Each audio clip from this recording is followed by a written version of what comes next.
Cerita diawali dengan memperlihatkan seorang polisi wanita ahli negosiasi bernama Faisali. Saat ini ia yang akan melakukan pertemuan dengan calon suami tiba-tiba mendapat panggilan video call dari sang atasan yang menyuruhnya untuk menjalankan tugas melakukan penyelamatan terhadap seorang ibu hamil yang saat ini dijadikan sandera oleh para perampok yang meskipun hari itu begitu penting, Faisali memilih untuk mengutamakan pekerjaannya.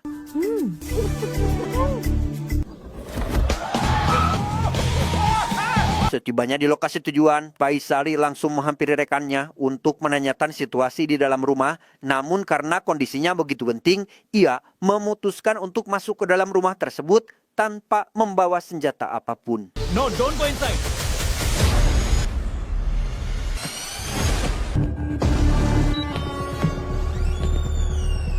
Perlahan-lahan Faisali mulai mencoba untuk bernegosiasi dengan para perampok agar mereka bisa membebaskan ibu hamil tersebut. Akan tetapi sesuatu hal yang tak diinginkan malah terjadi tatkala penembak jitu melancarkan satu tembakan yang membuat si perampok marah dan berani berbuat nekat melakukan hal seperti ini.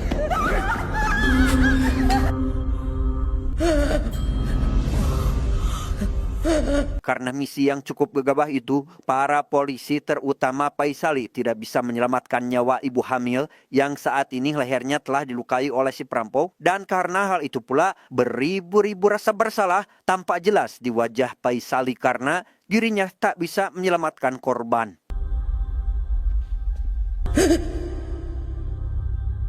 Karena kejadian itu, Faisali memutuskan untuk mengundurkan diri dari kepolisian demi menebus rasa bersalahnya. Tapi karena Faisali adalah seorang ahli negosiasi yang paling handal di antara rekan-rekannya yang lain, sang atasan tentu tidak akan pernah menyetujuinya. Oleh karena itu, sang atasan meminta kepada Faisali agar segera pulang dan kembali memikirkan keputusannya saat ini. Be normal. Take care. Vaishali ఒక్కసారి ఆలోచించు. Di hari yang sama namun di tempat berbeda, terlihat sekelompok pria bertopeng datang ke sebuah restoran menemui dua orang pria yang diduga telah melakukan korupsi, di mana dua orang pria yang mengira jika sekelompok pria bertopeng di hadapannya sedang syuting film, malah tak menghiraukannya begitu saja, tanpa sadar jika saat ini mereka telah menjadi target penculikan sekelompok pria bertopeng.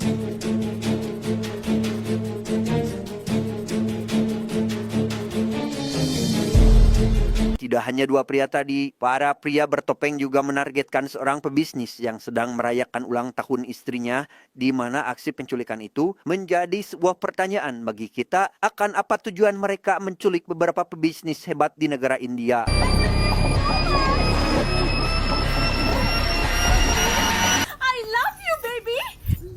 Dengan diculiknya beberapa tokoh penting, membuat wakil menteri bernama Raju menugaskan seorang polisi bernama Prakash untuk segera menangani kasus ini secara diam-diam dan agar awak media tidak meliput kejadian ini yang akan memperkeruh suasana penyelidikan. You must go and meet the Home Minister.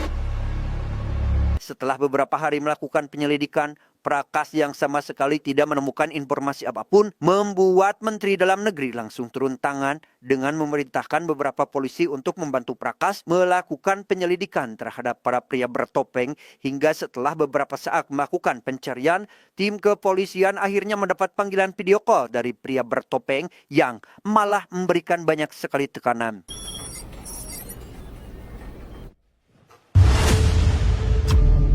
Mendapat tekanan itu, seorang polisi jujur bernama Arjun diminta oleh Menteri Dalam Negeri untuk memanggil Faisali datang ke kantor kepolisian sehingga tanpa pikir panjang, Arjun segera menemui Faisali ke rumahnya. ఎన్నిసార్లు ఫోన్ చేసినా call cut చేస్తావేంటి? Home secretary నీతో మాట్లాడాలంట. Home secretary నాతో మాట్లాడాలా? Sesampainya di kantor kepolisian, Faisali langsung dibawa masuk ke sebuah ruangan khusus dan diminta untuk melakukan negosiasi terhadap pemimpin pria bertopeng bernama Godse melalui sebuah video call, di mana Faisali yang saat ini masih dibuat bingung dengan apa yang terjadi sebenarnya tentu tidak bisa sembarangan dalam memberikan sebuah solusi atau pertanyaan. I'm Vaishali Vimal Kumari, working as ASP. Looking hard. Di tengah kebingungan itu, dirinya malah dibuat emosi ketika Godse terus memberikan beberapa pertanyaan yang menurutnya tidak pantas untuk ditanyakan, sehingga ia langsung keluar dari ruangan tersebut berniat untuk pulang. Namun setelah melihat jika atasannya sendiri menjadi korban sandra dari Godse, Faisali kembali mengambil alih video call dan perlahan-lahan mulai melakukan negosiasi. Godse, మనం మాట్లాడుకుందాం please. Sir మీరు ఓకేనా? నువ్వే step by step జాగ్రత్తగా హ్యాండిల్ చేయాలి. మీరు కంగారు పడకండి sir. Will take care of this. Just wait. Setelah melakukan panggilan video call tadi, Faisali serta jajaran penting lainnya berdiskusi memikirkan cara untuk melakukan penyelamatan. Akhirnya Raju memberitahukan jika tim kepolisian mulai melakukan pencarian ke beberapa tempat yang kemungkinan akan dijadikan markas oleh Godse. Oleh karena itu, Raju meminta kepada Faisali untuk mengulur waktu sebelum tim kepolisian berhasil menemukan keberadaannya. ఈలోపు special force island reach అవుతుంది. వాడు ఏ ఐలాండ్లో ఉన్నా Di tengah diskusi itulah, Godse kembali melakukan panggilan video call dan meminta kepada Faisali untuk membawa Menteri Perindustrian Negara bernama Pani ke hadapannya dalam waktu 1 jam, karena jika tidak menuruti permintaan itu, maka nyawa atasan Faisali akan menjadi taruhannya. State Industrial Minister Fani Kumar 1 hour లో ఇక్కడ ఉండాలి. 1 hour లోనా? Dan ini adalah Pani, ia yang saat ini sedang memancing pun tiba-tiba dihampiri oleh beberapa petugas polisi yang memintanya untuk segera datang ke kantor kepolisian. Mendapat permintaan tersebut, beliau langsung pergi dari sana saat itu juga.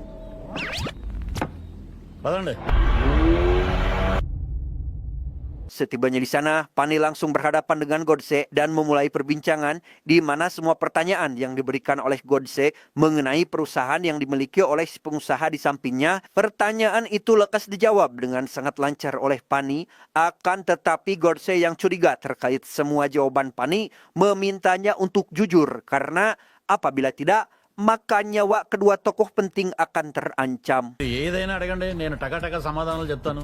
సరే, ఈయన గురించి నేను కొన్ని క్వశ్చన్స్ అడుగుతాను. చాలా honest గా ఆన్సర్ చేయాలి. Demi menyelamatkan nyawa kedua tokoh penting itu, Pani berkata jujur jika semua omongan tadi hanyalah omong kosong belaka, karena pada kenyataannya si pengusaha tersebut sama sekali tidak mempunyai usaha apapun dan uang yang dimilikinya saat ini adalah hasil korupsi. Mister fun Kumar, ఇప్పటికే నిజం చెప్పు. అవన్నీ డొల్ల కంపెనీలే, అతను ఏం చేయకు. Setelah mendengar kejujuran itu, Godse seketika marah dan menyuruh Pani untuk keluar dari sana saat itu juga. Yang karena hal itu pula, emosi Godse semakin tidak terkendali hingga perdebatan dengan kepala polisi tak terelakkan lagi. Yang akibatnya, Godse melancarkan satu tembakan tepat di kepala atasan Faisali.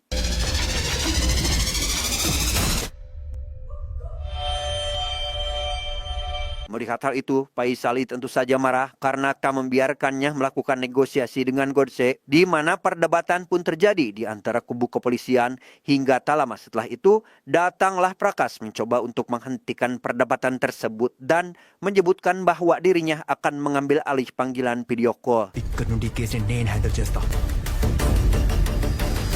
Setelah panggilan video call itu diambil alih oleh Prakas, keadaan malah semakin genting tatkala Prakas malah memberikan banyak ancaman kepada Godse, yang karena hal itu pula Godse benar-benar emosi dibuatnya sehingga tak segan-segan melukai pengusaha yang ada di sampingnya. Bahkan ia juga membawa seorang pria parubaya yang tiada lain adalah paman Prakas sebagai bentuk ancaman balik.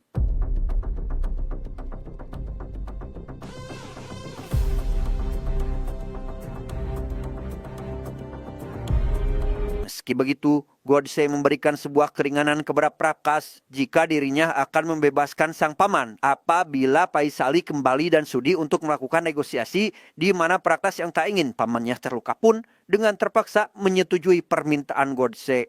వైశాలిని తొందరగా పంపించకపోతే ఒక్కొక్క తలకాయ పుచ్చకాయలా పేలిపోద్ది.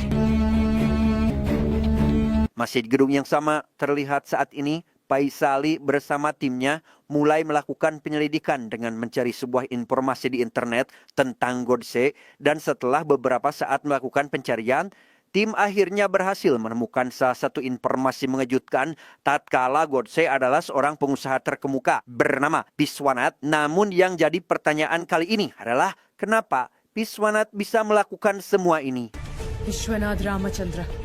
Godsega ఎందుకు మారాడో we have to find out. Come on. Setelah mendapat sedikit informasi, Faisali kembali datang ke ruangannya, tapi sebelum itu ia meminta kepada Arjun untuk mendekati beberapa petinggi dan mencari informasi lebih lanjut terkait alasan kenapa Godse menargetkan beberapa tokoh penting di pemerintahan. Also get some information from outside.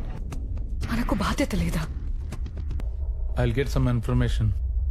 Faisali yang hendak masuk ke ruangan tiba-tiba diberhentikan oleh rekannya untuk sekedar memberitahukan jika Godse hanya ingin melakukan negosiasi bersama Faisali, yang mana hal itu tentu membuat Faisali keheranan sehingga ketika negosiasi kembali dimulai, hal pertama yang ditanyakan oleh Faisali adalah alasan kenapa Godse hanya ingin bernegosiasi dengannya seorang.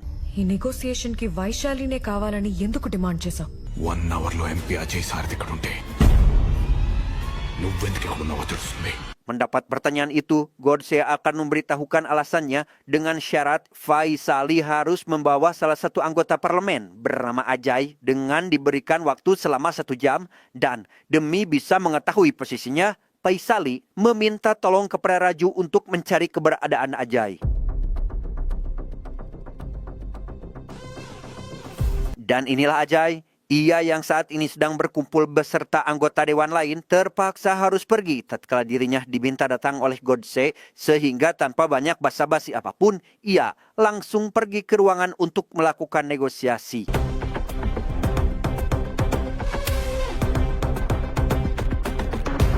Pertemuan pertama mereka antara Ajay dan Godse dipenuhi dengan ketegangan yang di tengah situasi itulah terlihat Godse sangat marah besar, bukan tanpa alasan. Ternyata ia sudah mengetahui kebusukan para anggota parlemen yang merupakan dalang di balik aksi perampokan dan pembunuhan sosok ibu hamil tempo dulu. Yang menarik adalah sosok ibu hamil tersebut merupakan istri dari Godse itu sendiri. Maka wajar jika Godse menculik hampir seluruh anggota parlemen sebagai bentuk aksi balas dendam.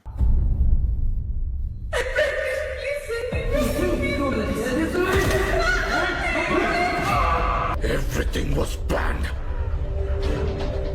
Do you know that? Setelah mendengar semua itu, Faisali yang masih kebingungan dengan semua ini meminta kepada Godse untuk menjelaskan secara detail. Namun untuk mendapatkan cerita yang sebenarnya, Faisali kembali diminta untuk mendatangkan seorang direktur pemilik stasiun TV, kemudian pensiunan Hakim Agung, dan Ketua Komisi Pemilihan Umum.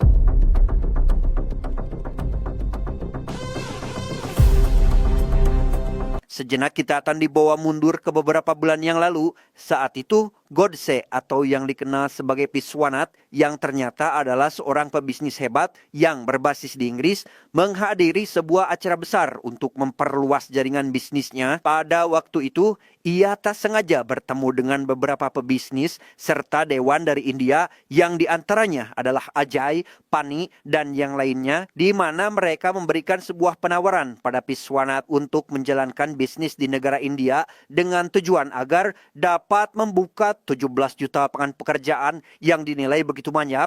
Namun karena Viswanath belum mempunyai niatan untuk melanjutkan usaha di negara asalnya, ia pun lekas menolak tawaran tersebut. Thank you for the invitation. I'll definitely think about it. Thank you Vishwanath garu. Selang beberapa hari dari acara besar waktu itu, Viswanath datang ke India untuk menghadiri acara reuni dengan teman kecilnya. Ia yang sudah 15 tahun merantau di negeri orang, berencana memberikan sebuah kejutan kepada teman-temannya. Dan sesuai dugaan, karena kedatangan Viswanath ke desa, membuat seluruh teman baiknya sangat terkejut, sekaligus terharu karena sahabat kecilnya itu telah kembali pulang. ఎవరొచ్చారో చూడండి రా. మన గోడ్సేనే కదా? బాగున్నాను రా. Di tengah kebahagiaan yang saat ini sedang menyelimuti Viswanath dan teman-temannya, mereka malah mendapat hal buruk tatkala salah satu teman dari mereka meninggal dunia dengan alasan frustasi karena perjuangan bertahun-tahun mengejar gelar sarjana. Setelah lulus, ijazahnya hanya laku sebagai tukang cat bangunan. Tak terima karena malu dengan pekerjaannya saat ini, akhirnya orang itu melakukan bundir.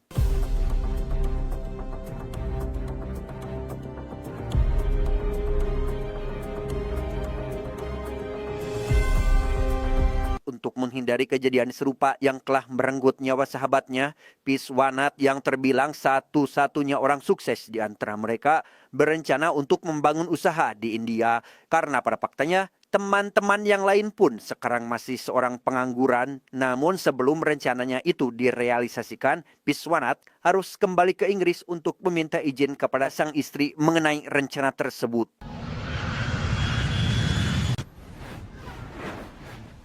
Singkat cerita, sang istri pun mendukung apa yang telah direncanakan suaminya, asalkan pada hal yang positif. Dan pada hari itu juga, Piswanat bersama sang istri melakukan perjalanan kembali ke India.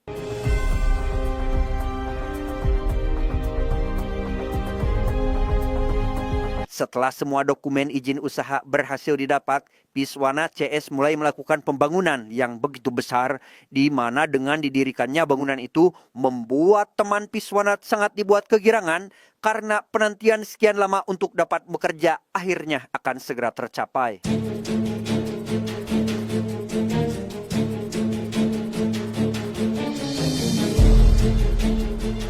Pembangunan besar-besaran tersebut menghabiskan sejumlah 600 crore, membuat Ajay sangat tertarik untuk bergabung sehingga ia mengajukan sebuah proposal untuk menginvestasikan beberapa usaha kecil kepada Piswanat. Akan tetapi Piswanat yang sudah mengerti tentang ilmu bisnis pun memilih untuk tidak sembarang memberikan keputusan. We'll create more employment, right? I'll think about it. ఆలోచించండి టైం తీసుకోండి Karena Piswanat tak kunjung memberikan keputusan, ia terus-menerus dihubungi oleh pihak Ajay, di mana Piswanat yang sudah merasa risih meminta kepada teman-temannya untuk meninjau pabrik yang dimaksud oleh Ajay. Namun setibanya di sana, mereka tidak menemukan satupun bangunan layaknya sebuah pabrik. Ayo, sir.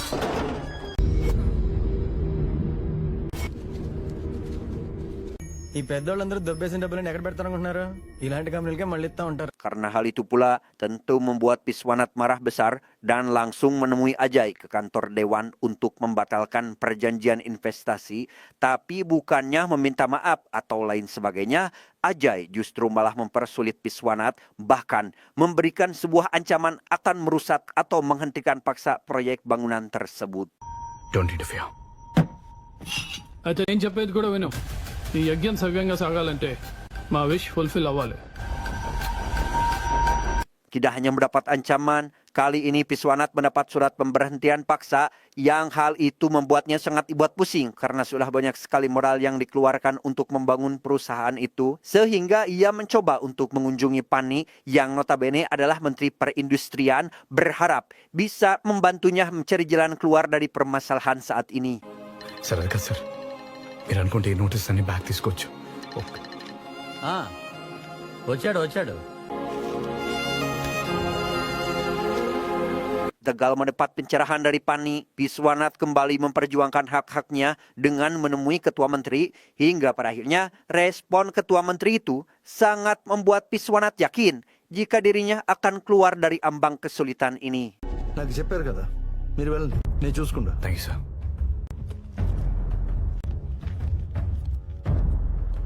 Tak lama setelah Piswanat pergi, Ketua Menteri langsung memarahi Raju karena telah gegabah memilih target. Ketua Menteri tahu jika pria yang dihadapinya saat ini adalah bukan orang biasa, melainkan seorang pebisnis handal yang sudah dipastikan akan terus memperjuangkan haknya apabila merasa ada yang tidak beres.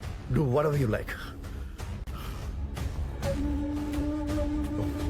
Karena dirasa cukup berbahaya, Ketua Menteri mengirimkan beberapa orang untuk membuat rusuh di proyek Piswanat. Melihat belasan orang membakar bangunan itu, tentu membuat Piswanat marah besar. Sehingga ia berencana untuk membongkar kejahatan yang dilakukan oleh Ketua Menteri dan para bawahannya. Technology చదువుకున్న మనలాంటి వాళ్ళు ఏం చేయగలరో చూపిద్దాం. Beruntung Piswanat mempunyai teman yang merupakan seorang hacker karena saat ini ia bersama teman lainnya bekerja sama untuk meretas sistem rahasia yang kemungkinan data korupsi, dan setelah beberapa jam melakukan peretasan, akhirnya Piswanat CS berhasil mengambil data yang akan langsung diberikan kepada Pak Gubernur untuk menindaklanjuti masalah ini. వాళ్ళ జాతకం అంతా ఇందులో ఉంది. దీంతో గవర్నర్ని కలవచ్చు. Take care. Dengan penuh semangat, Piswanat CS langsung melakukan perjalanan hari itu juga. Akan tetapi, di tengah perjalanan, sebuah truk tiba-tiba datang dari arah yang berbeda dan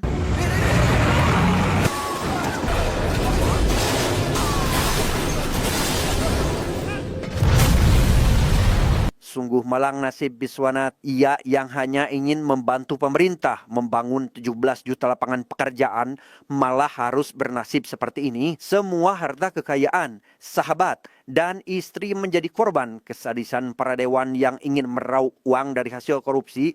Haramlah sudah makanan, minuman, pakaian, dan lain sebagainya bagi pemerintah yang menyalahgunakan uang rakyat.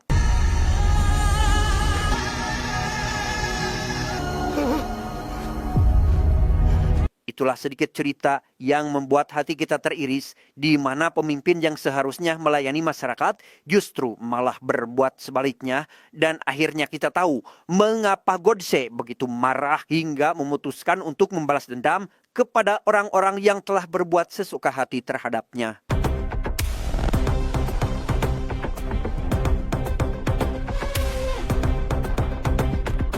Setelah menceritakan semuanya, Godse kembali mengutarakan kekesalannya kepada pemilik saluran berita yang tega mengambil uang suap untuk merekayasa suatu berita yang sangat jauh dari kenyataan.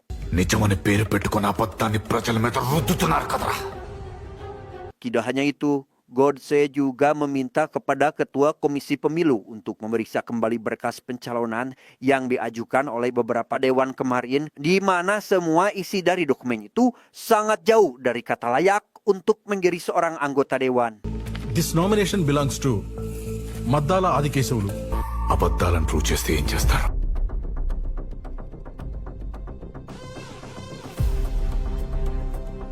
Sementara di sisi lain, kini pasukan khusus sudah sampai di dekat area bangunan tempat persembunyian Godse, yang tak lama kemudian tim pasukan khusus mulai meletakkan beberapa bom dan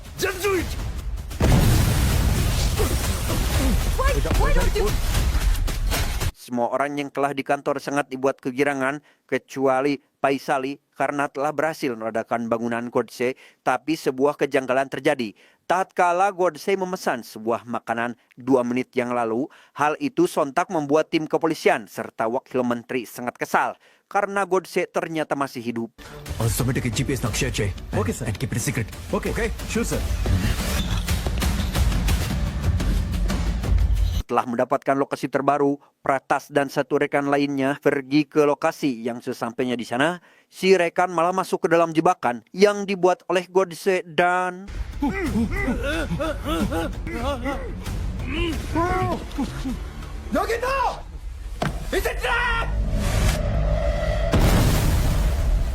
Godse sendiri saat ini datang ke apartemen ketua menteri yang langsung diserbu oleh beberapa penjaga dan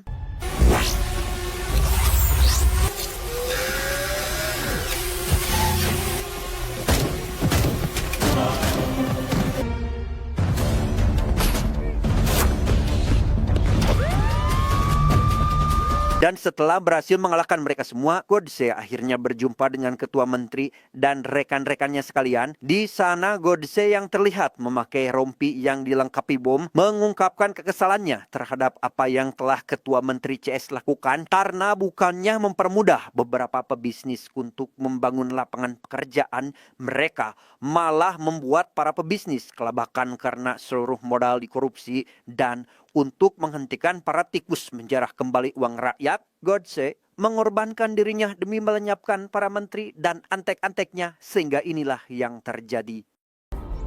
You're all not fit to sit on this planet.